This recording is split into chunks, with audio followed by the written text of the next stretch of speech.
It's over! He's done it again! Unbelievable! Oh, straight into the roof of the net. Nice one. Straight down the middle. Hi, you're watching Firstpost. I'm Rupha Ramani. Let's get the show started.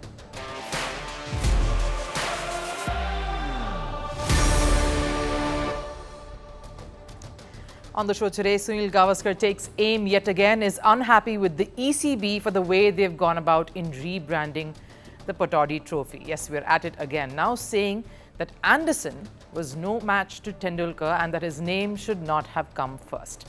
More on this up in the show. The first test at Leeds between England and India is poised very nicely. It's day 4. India may have wowed everyone with their bravado, whether it was Gill's batting and his black socks or Pant's bullish 100 and somersault celebrations. But what followed was dropped catches and a lone warrior fighting. Is this enough to stop England?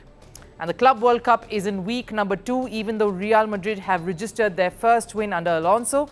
Kylian Mbappe's absence is adding more drama to the already heavily scrutinized Club World Cup. Is FIFA banking too much on their knockouts to pull them out of a tournament that has been backfiring? But first, let's take a look at the headlines on Sports 360. Starting with football and action from the Club World Cup, Manchester City is through to the last 16 with a 6-0 hammering of Al Ain in Atlanta. Ike Gundogan scored a brace. Erling Haaland added his first goal of the tournament. Al Hilal, meanwhile, were held to a goalless draw in their game against Salzburg in a match that was sparsely attended. Their second consecutive draw this in the event so far. In tennis, men's world number 2, Carlos Alcaraz warmed up for Wimbledon in grand fashion, pocketing his second Queen's Club title, beating his opponent Yuri Lehecka in a hard-fought 7-5, 6-7, 6-2 win. The Spaniard has 5 titles this year now, including the French Open. Over in Hull, Alexander Bublik is the mover of the week, clearly claiming the Hall Open after he produced a masterclass to get the better of Daniil Medvedev in the final. A straight-set win after losing to the Russian in 6 of his previous outings. He's climbed 15 spots with this victory. Over in the weekend, Neeraj Chopra bagged his first Diamond League title in 2 years. At Paris, he clinched it with his first throw of 88.16 meters, getting the better of Germany's Julian Weber, who came in second. Chopra has breached the famed 90-meter mark at the Doha Diamond League before this, but had to settle for second spot then.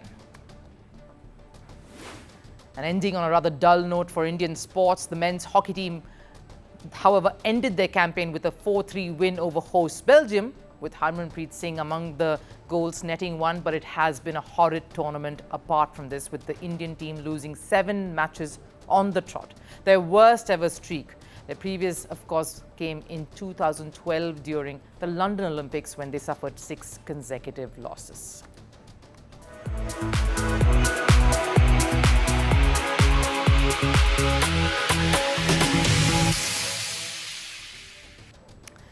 The first test is well and truly underway, but the noise surrounding the rebranding of the trophy just absolutely refuses to die down.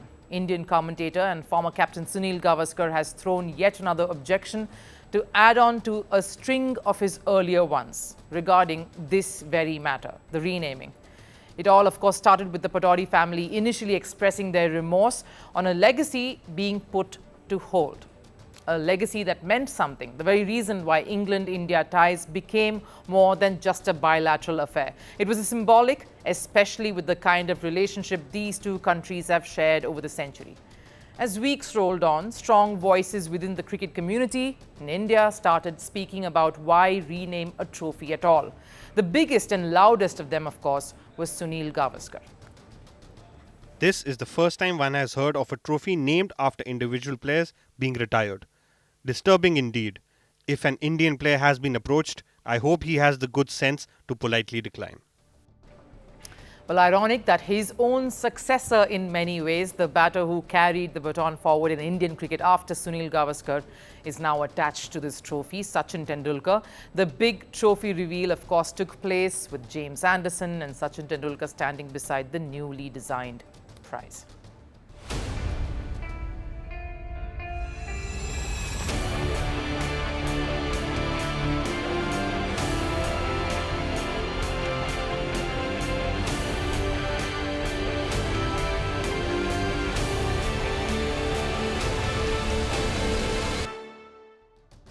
The pictures look great, of course. Everyone all smiles, standing there, handshakes, giggles, but that's of course opened another can of worms now. Gavaskar believes that the rebranding is heavily skewed, that the colossal, that is Tendulkar, whether it is the sheer volume of the runs he has scored or the accolades that he's achieved for himself and the country by extension, even the figure that he is in cricket today is unmatched, more so with the likes of James Anderson.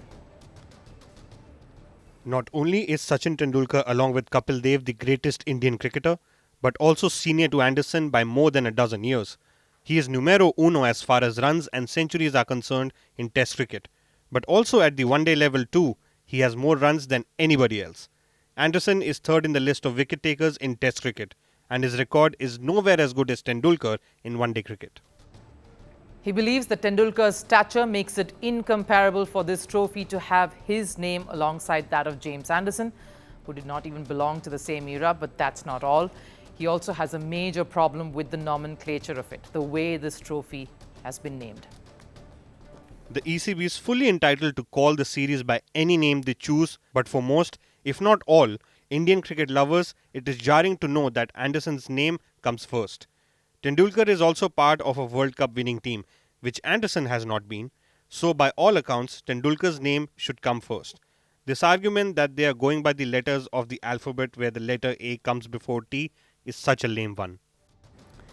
Gavaskar, in the article for a daily where he's, of course, expressed these views rather openly, even goes on to urge Indian cricket lovers, that's the term he uses, Indian cricket lovers and media, to say Tendulkar-Anderson trophy instead. There has been so much that we've already spoken regarding this renaming, so I won't get into that.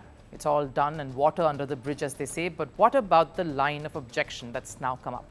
Should career statistics and just the pure stature or what a particular cricketer's contributions have been to world cricket be the single highest parameter to govern how a trophy must be named? I'm not going into the numbers. Gavaskar has highlighted that as is, and the numbers are for all to see otherwise. The commentator has a layered objection here. It's not just the order, but also putting these two legends even together. But isn't Anderson the best bowler England has produced in recent years? Is that enough compared to one of the best cricketers the world has witnessed? What's more nostalgic, and can that be the driving force? Having said all that, how would you compare a batter and a bowler, possibly by what they have contributed to the sport itself? In that regard, is this rebranding more skewed than before? What are your thoughts?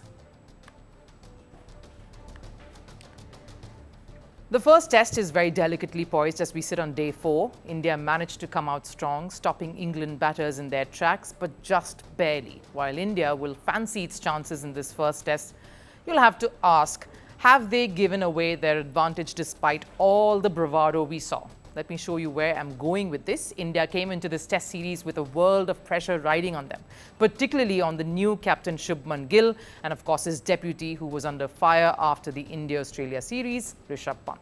So needless to say, much was expected from these two. And they delivered. First up, Shubman Gill, the captain, came in after India lost 2 quick wickets just before lunch. So not the best moment to step in there, but Gill's resolve, coupled with a tad wayward bowling display by England at that phase, ensured he stayed the course, screaming after he scored a century before truly composing himself and celebrating his first Test 100 as captain, first as number 4, first after taking over the baton from Virat Kohli in that position. But what really broke the internet was his sartorial choice, not even his elaborate bow, his signature celebration move. The jarring black socks in a sea of white on a green ground stood out, giving his own cricketing statement a run for its money.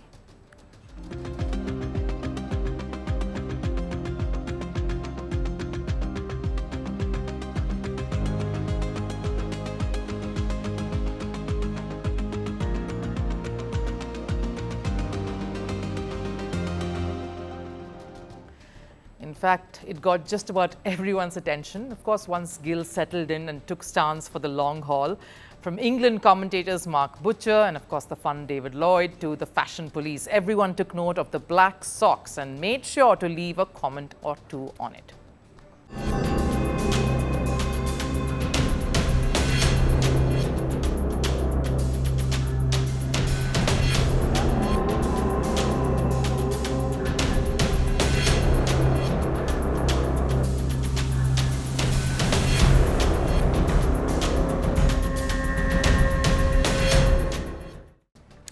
Clearly, Gill offended the fashionistas more than the ICC itself, because according to one of the laws governing cricket and dress code in particular, for tests, only white, cream or grey colours are allowed. So he could face a fine there, but only if the decision makers feel it was a belligerent one in offence, done on purpose. 50% of match fee there. Vice captain Rishab Pant, of course, competed for eyeball grabbing Act 2 with his out of the world somersault celebration, the craziest in Test cricket yet.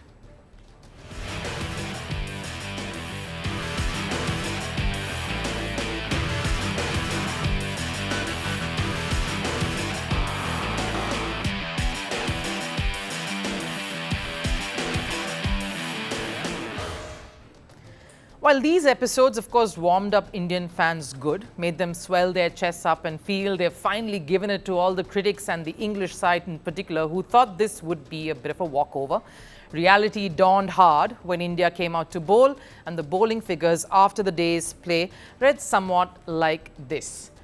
Jasprit Bumrah there, the lone warrior, that's his numbers there. And of course, if you look at the rest who come after him, you'll see exactly what I'm referring to.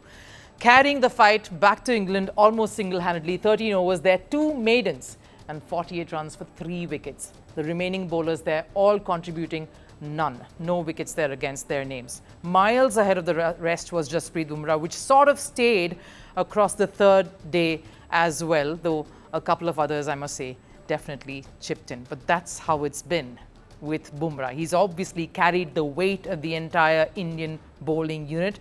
He's broken records as well with this particular feat, becoming the most successful bowler from the subcontinent in SENA countries, scaling the likes of Wasim Akram and Anil Kumble. But clearly getting no one close enough to put that kind of pressure at the other end too. That was a worry, and that's the department India needs more bravado in if they have to stop England. They may not be the best outfit, this English side, but they are playing at home and they only need that door to be unlocked to rush in. So while somersaults and guts are great to see for a young new Indian squad to say, we are here, we are present and we want to fight. We are not meek, and that we will create the theatrical drama out of this. The team that wins is the team that can take 20 wickets. Kylian Mbappe is in the news, not for goals or his tryst with destiny as Real Madrid try to pocket yet another Club World Cup title. It's his absence that's making all the headlines, and a narrative that seems all too familiar now with the French star. Mbappe had to miss Real Madrid's first 2 games at the World Cup owing to a stomach bug. Now, while that's gone well for Madrid, who stamped their authority over Pachuca 3-1 despite being down to a 10-man team, Mbappe's absence has kicked up a few debates here.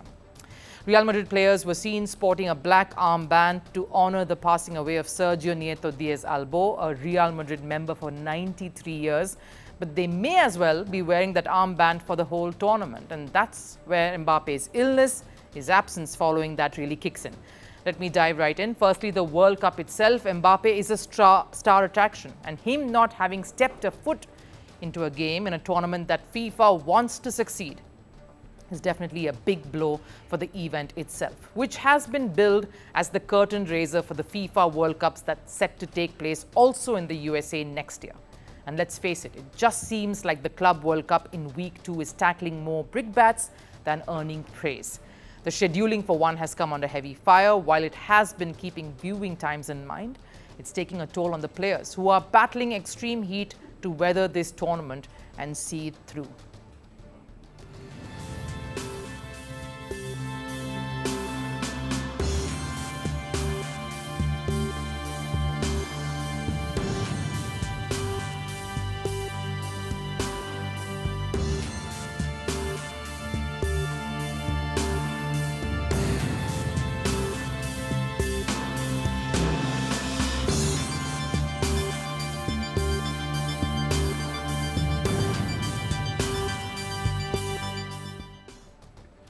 And in some cases, players are fighting things that are more grave, like Jude Bellingham, who starred in Madrid's win on Sunday. He's been playing with his shoulder in a brace and is in need of surgery, as he himself revealed post the game, which Bellingham has decided to put on hold till the Club World Cup wraps up. not ideal at all.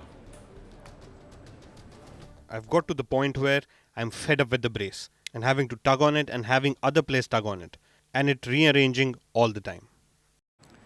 That's one of the issues. Then, of course, there's the mismatched matchups through this tournament. That has literally no takers in many cases. The game between South Korea's Ulsan Hyundai and South Africa's Mamelodi Sundowns last week recorded 97 spectators. That's right, 97, less than 100 at the stadium in Orlando, Florida at warm-up. The number turned into 600 eventually at kickoff, but 600 in a stadium that can seat 25,500. And then we come to the Mbappe conundrum, how he's been absent at the biggest of stages. The Paris Olympics 2024, of course, comes instantly to mind, one that President Emmanuel Macron had urged Mbappe relentlessly to be a part of. Seems like destiny catching up with Mbappe here too, a tournament that is begging for some glitz, some glamour and gleam, some star attraction to take the focus away from what a disaster it's been in pockets. Let's not be all too disheartened. Xabi Alonso, of course, who savoured his first win at the helm, is hopeful of an Mbappe comeback on Thursday against RB Salzburg. And as far as the tournament is concerned, there's still some way to go, and the Club World Cup will hope to redeem itself towards the last stages of the tournament, recover from all the backlash for when the tournament reaches the frenzy of knockouts. But will it leave behind more debris by the time we get there? Time for last serve. It was a significant moment for Oklahoma City Thunder, who clinched their first NBA title since they moved out of Seattle as their base back in 2008.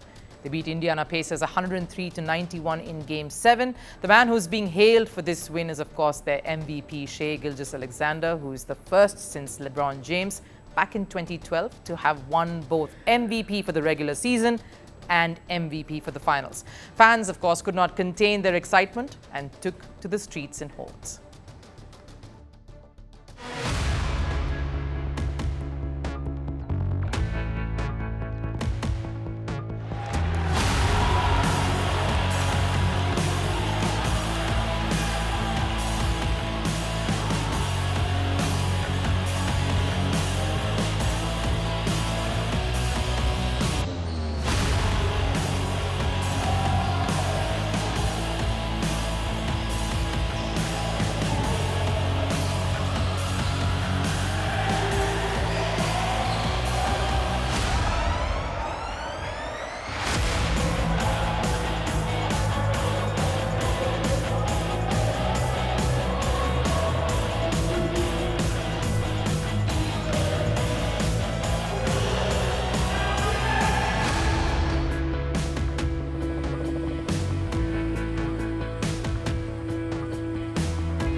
That wraps it up here on First Sports. I'll, of course, see you again tomorrow. Till then, do take care.